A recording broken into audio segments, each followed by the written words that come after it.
peygamberler ve sahabeler şehri Diyarbakır'da yaşayan tüm hemşerilerimin bayramlarını yürekten tebrik ediyorum. Rabbim bu bayramı hayırlara vesile kılsın. Bir Ramazan ayını daha nihayete erdirdik. Ancak bu Ramazan ayında İslam topraklarında tekrardan Müslüman kardeşlerimizin kanı döküldü. Özellikle işgal altında olan Mescid-i Aksa'mızda mücadele eden kardeşlerimiz kanını o mübarek topraklarda döktüler. Ve Siyonist işgalciler eskiden olduğu gibi halen soykırımlarına devam etmektedir.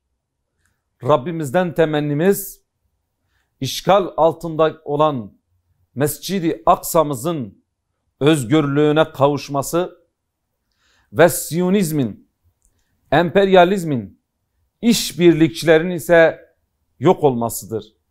Bu da bizim için bir bayramdır. Pandemi sürecinde yaşıyoruz. Çoğu vatandaşlarımız vefat ettiler. Vefat eden kardeşlerimize Allah'tan rahmet diliyorum. Bu koronavirüsünden ve Siyonizm virüsünden kurtulmamızı Rabbimizden niyaz ediyorum.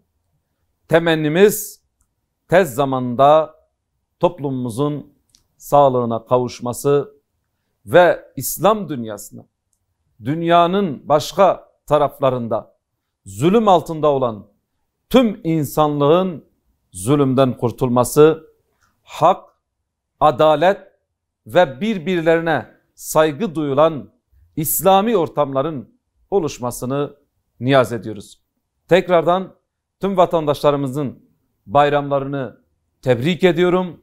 Hayırlara vesile olmasını, sağlığa kavuşmamızı Yüce Rabbimden niyaz ediyorum.